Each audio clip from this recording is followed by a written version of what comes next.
நேற்று நான் பேசும்போது சில அமைச்சர்கள் குறுக்கிட்டு பேசினாங்க, அதற்கு நீங்க அனுமதி கொடுத்தீங்க. அதே மாதிரி இன்னைக்கு முதலமைச்சர் பேசும்போது சில வார்த்தைகள், தவறான வார்த்தைகள் பேசுறாரு. அவர் பார்ட்டி ஃபண்ட் அப்படின்னு சொல்லியிருக்கிறாரு. அவர் அமைச்சர் அந்த பார்ட்டி ஃபண்ட் எந்த பார்ட்டின்னு கூட சொல்ல தைரியம் இருந்தா சொல்லுங்க, நாங்க அதெல்லாம் ஃபேஸ் பண்ண தயாரா இருக்கோம். எதையும் ஆதாரத்தோடு எதையும் பேசுங்க. இங்க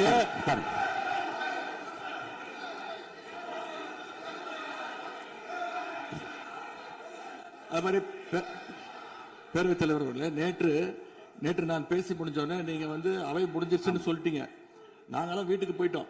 வீட்டுக்கு போய் டிவி போட்டு பார்த்தா அங்க இன்னொரு அமைச்சர் இன்னும் பதில் சொல்லிட்டே இருந்திருக்கிறாரு. அதற்கெல்லாம் நாங்க இப்ப என்ன பதில் இது, என்ன மரபு இது? நீங்க இப்ப பேசிக்கிட்டே இருப்பீங்களா? நாங்க பார்த்துக்கிட்டே இருக்கணுமா? அதே மாதிரி இன்னைக்கு முதலமைச்சர் அவர்கள் பேசும்போது நாங்களும் அமைதியா கேட்டுட்டு தான் இருந்தோம். ஆனா சில கருத்துக்கள் அவர் பேசும்போது அதை நாங்க அனுமதிக்க முடியாது. ஆதாரத்தோடு ஏதாவது பேசணும்னா, குற்றச்சாட்டுகள் சொல்லும் போது ஆதாரத்தோடு சொன்னீங்கன்னா அதை நாங்க ப்ரூவ் பண்றதுக்கு தயாராக இருக்கு. மாண்புமிகு உறுப்பினர் அவர்கள் இருங்க. நேற்று மாண்புமிகு எதிர்க்கட்சி தலைவர்கள் பேசியதும் மாண்புமிகு பொதுப்பணித்துறை பேசியதும் ஆதாரம் இல்லாமல் பேசக்கூடாது என்று நான் சொன்னேன். ஆய்வு செய்து நீக்கப்பட வேண்டியது நீக்கும் என்று சொன்னேன். இப்போது மாண்புமிகு முதல்வர் அவர்கள் பேசி முடிக்கட்டும். நீங்கள் கூறிய கருத்துப்படி அதில் ஆதாரங்கள் இல்லாத குறிப்பாக இருந்தால் அதை நீக்குவதற்குரிய உரிமை எனக்கு இருக்கிறது. ஆய்வு செய்து நான் நடவடிக்கை எடுப்பேன். இப்போது மாண்புமிகு முதலமைச்சர் அவர்கள் பேசலாம். இந்த டாஸ்மாக் மாதிரியே பல டிபார்ட்மெண்ட்லயும் மறுபடியும் சொல்றேன், கட்சி நிதின்ற பேர்ல அடிச்ச கொள்ளைய ஒன்னா கவர்மெண்டோட கஜானாக்குள்ளேயே கொண்டு சேர்த்துக்கிட்டே இருக்கிறாங்க. இப்பவும் சொல்றேன், மக்கள் பணத்துல இருந்து ஒரு பைசா கூட தொடமாட்டோம், தொடவும் விடமாட்டோம், தொட்டா விடமாட்டோம். இதுக்கு முன்னாடி தொட்டவங்களையும் விடமாட்டோம்.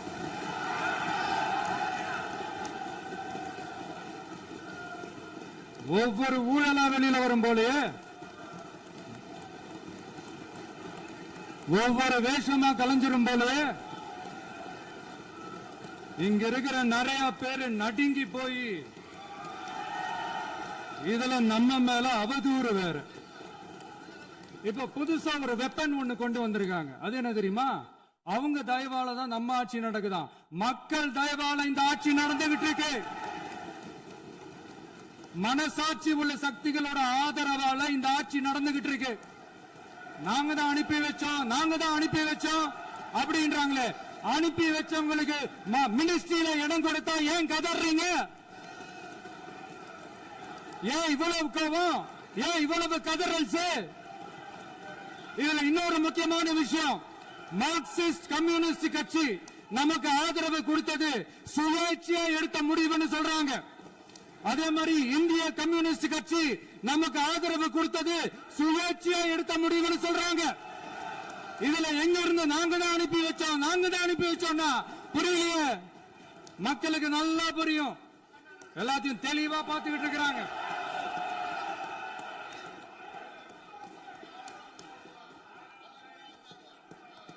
முதலமைச்சர் கண்டினியூ பண்ணலாம்.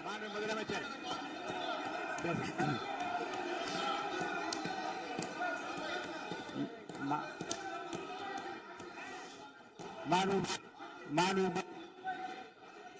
முதலமைச்சர் கண்டினியூ பண்ணலாம். நீ கண்டினியூ பண்ணலாம்.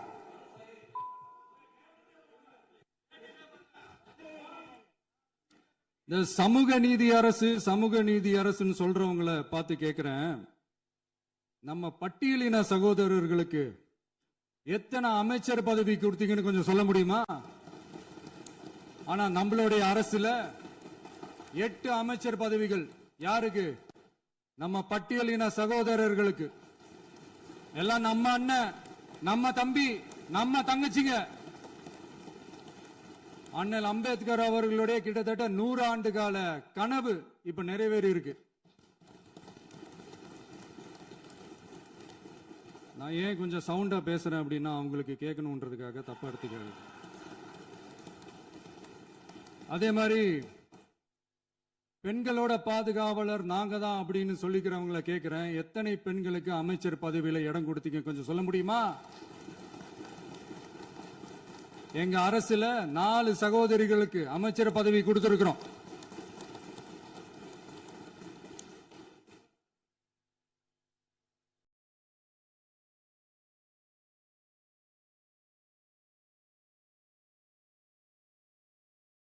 அதனால மக்களால் நிராகரிக்கப்பட்டு மக்களால் அகற்றப்பட்டவங்களுக்கு ஒன்னே ஒன்னு சொல்லிக்கிறோம், தப்பே செய்ய மாட்டோம், ஊழலே செய்ய மாட்டோம், நேர்மையா தான் இருப்போம், நியாயமா தான் இருப்போம் அப்படின்னு சொல்றவங்களால மட்டும்தான் கூட்டணி ஆட்சி அமைக்க முன்வரும். ஆட்சியிலையும் பங்கு, அதிகாரத்திலையும் பங்கு கொடுக்க முன்வரும். ஊழல்லையே ஊறி போனவங்களால இந்த கூட்டணி ஆட்சியோ, ஆட்சியிலையும் பங்கோ, அதிகாரத்திலையும் பங்கோ கொடுக்க முன்வராது. மெஜாரிட்டி இருந்தாலும் தரமாட்டாங்க, மெஜாரிட்டி இல்லைனாலும் தரமாட்டாங்க. கேட்டா ரெடிமேடா ஒரு பதில் ஒண்ணு வச்சிருப்பாங்க, கூட்டணி ஆட்சியை மக்கள் விரும்ப மாட்டாங்கன்னு. அதே மக்கள் தான் இப்ப அவங்கள பார்த்து சிரிக்கிறாங்க. நான் பதவி ஏத்த அன்னைக்கு கொஞ்சம் டைம் அவகாசம் கேட்டேன். எதுக்கு கேட்டேன்? நிதி நிலைமைலாம் கொஞ்சம் மோசமா இருக்குது, அதெல்லாம் கொஞ்சம் சரி செஞ்சுக்கிட்டே படிப்படியா கொஞ்சம் கொஞ்சமா நான் கொடுத்த வாக்குறுதிகள்லாம் செயல்படுத்துவேன், அதுக்காக கொஞ்சம் டைம் அவகாசம் கேட்டேன். நான் ஏதோ வேற எதுக்காகவோ வேற யாருக்காகவோ ஏதோ அவகாசம் கேட்ட மாதிரி. அடுத்து இங்க சபையில இல்லாதவங்களை பத்தி பேச வேண்டாம்னு நினைக்கிறேன்.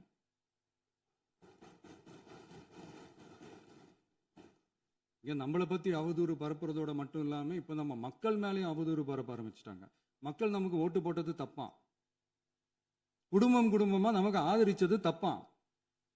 இது இப்ப இல்ல, நான் சொல்றது எம்ஜிஆர் அவர்கள் காலத்திலிருந்தே. அப்பவே அவர் ஜெயிச்சப்போ அதே மக்களை தப்பு தப்பா பேசுறது.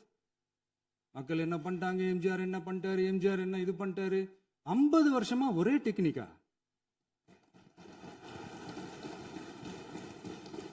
டெக்னாலஜி எல்லாம் மாறி வேற எங்கேயோ போயிட்டு இருக்கு பஸ். இதுல கொஞ்சம் டெக்னிக்காச்சும் கொஞ்சம் மாத்தினா கொஞ்சம் நல்லா இருக்கும். அதனால மக்களுக்கு யூஸ்ஃபுல்லா இருக்கிற மாதிரி இந்த ஆக்கப்பூர்வமான கருத்துக்களோ ஆக்கப்பூர்வமான யோசனைகளோ இருந்தா சொல்லுங்க, அதை நாங்க டெஃபரெண்டா எடுத்துக்கிறோம். ஆனா அதை விட்டுட்டு இந்த நக்கல், நையாண்டி, சம்பந்தம் இல்லாத பேச்சு இதெல்லாம் பேசிட்டு அப்புறம் முதல்வர் பதில் சொல்லல, முதல்வருக்கு பதில் சொல்ல தெரியல அப்படின்னா அப்புறம் என்ன சோஃபா மாடல் ஆட்சியா? அது என்னன்னு புரியறதுக்கு எனக்கு ரொம்ப நாள் ஆச்சு. இந்த sofa set, table chair, teapoy, furniture பிசினஸ்லாம் வேற எங்க வெளியில போய் பண்ண சொல்லுங்க. அப்படி அந்த பிசினஸ் தான் பண்ணணும்னா நிறைய பிசினஸ் பண்ற மாதிரி வெளியில போய் பண்ண சொல்லுங்க, இங்க சட்டசபைக்குள்ள வேணாம்.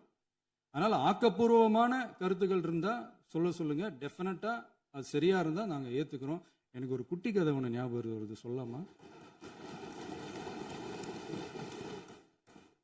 ஒரு ஊர்ல ஒரு பெரியவர் வெயில் ரொம்ப ஜாஸ்தியா இருக்குன்னு சொல்லிட்டு கண்ணுக்கு மேல கை வச்சுக்கிட்டு இப்படி சுத்தி முத்தி தேடிக்கிட்டு இருந்தாராம்.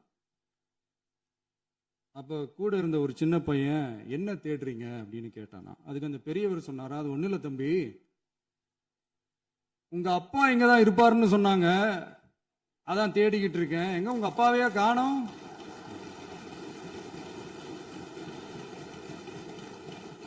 இல்ல அந்த எங்களுக்கும் நக்கலா நையாண்டியா சம்பந்தம் இல்லாத குட்டி கதை இதெல்லாம் எங்களுக்கும் பேச தெரியும். அந்த கதையில பெரியவர் அப்படி சொன்னாராம், தப்பா எடுத்துக்காதீங்க. அந்த கதையில பெரியவர் அப்படி கேட்டாராம். அதனால யாரும் இங்க டென்ஷன் ஆக வேணாம். அதனால இன்னொரு இந்த என்னுடைய உரையை முடிக்கிறதுக்கு முன்னாடி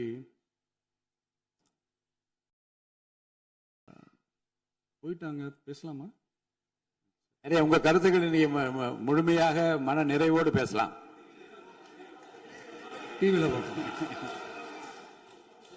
சரி, அதான் 5 நிமிஷம் பேசுனதுக்கே கொளத்தூரி இந்த ஆட்டம் ஆயிடுச்சு. பேசுனா அப்புறம் என்ன பண்றது?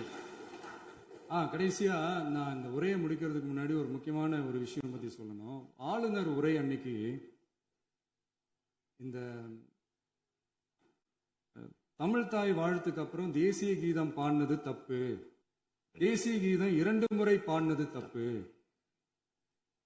அப்படி ஒரு நிகழ்வு இதுக்கு முன்னாடி இந்த சட்டசபையில நடந்ததே கிடையாது, அந்த மரபே மாத்திட்டீங்க, இப்படி ஒரு ஒரு பெரிய ஒரு போர் மாதிரி எதிர்க்கட்சியை சார்ந்தவங்கலாம் சொன்னாங்க இல்லையா, அந்த மாநில உரிமை போராளிகளை, அந்த மரபு காக்கிற உரிமை போராளிகளை ஒரே ஒரு கேள்விதான் கேட்கணும்.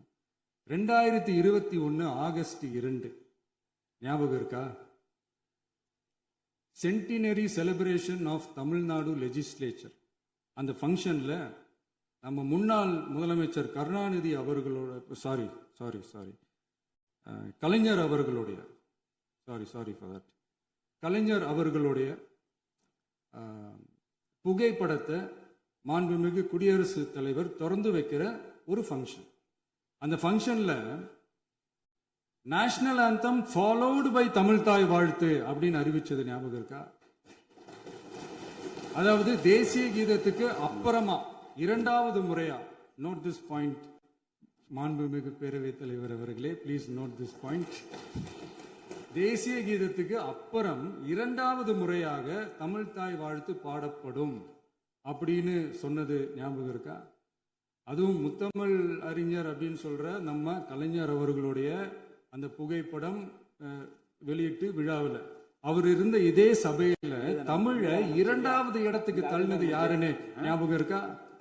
அது மட்டும் இல்ல, அந்த தேசிய கீதத்தை நாட்டுப்பண் நேஷனல் ஆந்தம்னு சொல்லி அதே ஃபங்க்ஷன்ல கடைசியா ஃபங்க்ஷன் முடியும் போது செகண்ட் டைம் தேசிய கீதம் பாடினதும் ஞாபகம் இருக்கா? இதே அவையில் தான், அது அவை குறிப்பிலும் இருக்கிறது, இதே அவையில் தான் நடைபெற்றது. இந்த தக்க நேரத்தில் இந்த ஆதாரங்களை அளித்த மாண்பு முதல்வர்களுக்கு நன்றியை தெரிவித்துக் கொள்கிறேன். டவுட் இருந்தா இந்த புக்கை பார்த்து தெரிஞ்சுக்கலாம். அதனால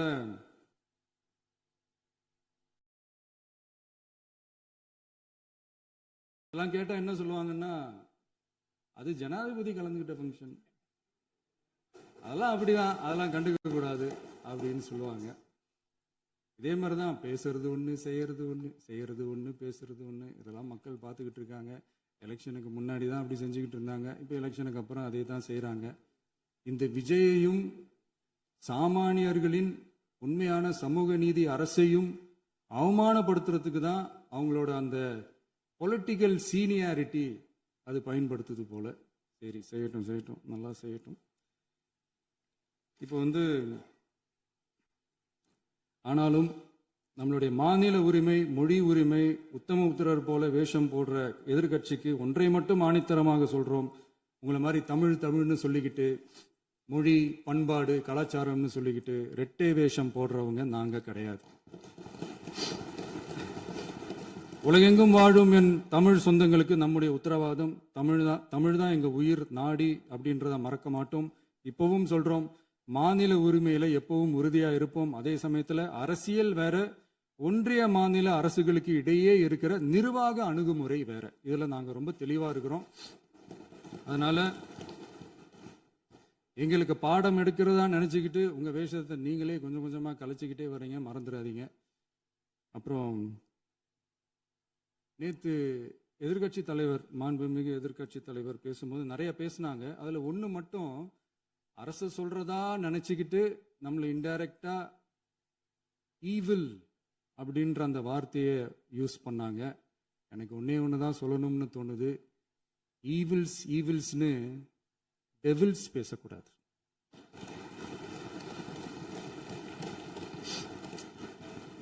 அவங்க இருந்திருந்தா ஒரு ஆக்ஷன் பண்ணணும்னு எனக்கு தோணுச்சு. எல்லாரும் போயிட்டாங்க. பர்மிஷன் பண்ணலாமா? இப்பவும் பண்ணலாம், ஒன்றும் தப்பு இல்லை.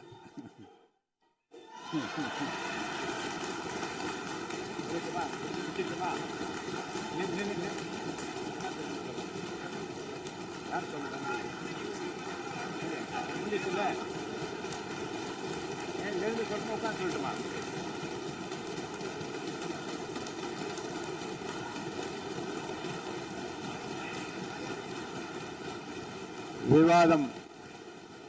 விவாதம் முடிவுற்றது.